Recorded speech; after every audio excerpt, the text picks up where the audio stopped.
Hi friends, today I'm going to show you how to make a Gantt chart in Excel. Now, what is a Gantt chart? Basically, it's a list of tasks versus a time frame.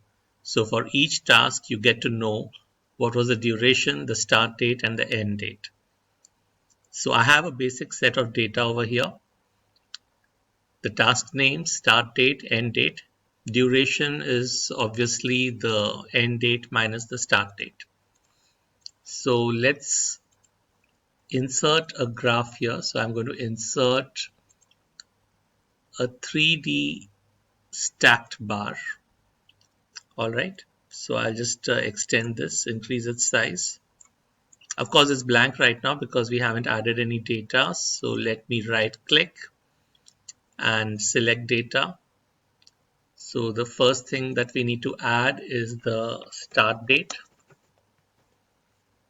I'll clear out the series values here and add the range from this column. All right.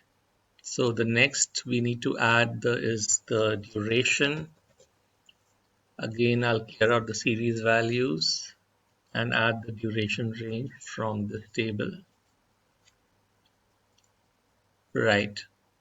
So yes, I need to add the tasks also on the vertical column. So over here at the horizontal axis labels, let me edit it and I'll need to select the range, which is task 1 to task 5.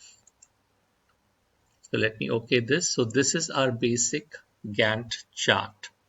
So what you see over here is a list of task names in versus a date range, and the orange portion of this horizontal bar indicates when that particular task started and when it ended. Now over here you can see that the date range in this particular example is starting from 30th December. We don't need all of that.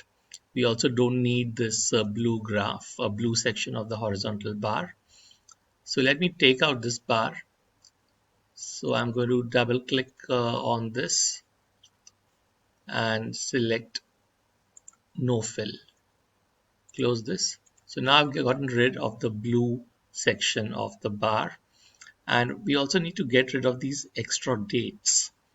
So let me, the first task we have started on 5th March. So there's something known as bounds over here. I got it by double clicking on the time axis, and the minimum bound over here says 44560. We need to bring that up. So replace it with 5th March in numerical format. So I'll take 5th March over here. I'm pressing Control 1 on the keyboard, and 44625 is the numerical format. So let me copy this. Okay, now I'll add it to the minimum bound and enter.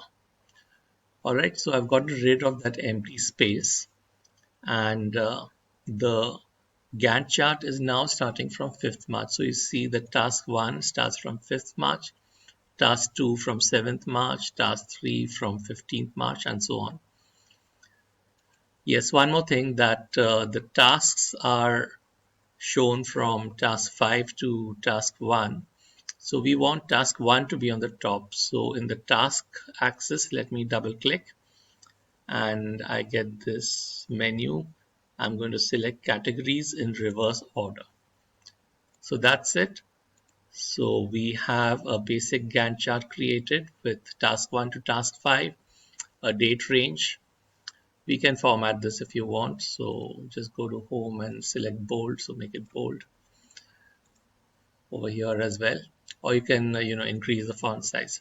So this is our basic Gantt chart. And if you want to check it, let's edit the data for task 4. So let's say task 4 started on 18th March, ended on 13th June, and the duration was 87 days. So let me just change this to 10th May and see again that the size of the bar has decreased. So that's it, guys. This is how we make a basic Gantt chart in Excel. Thank you.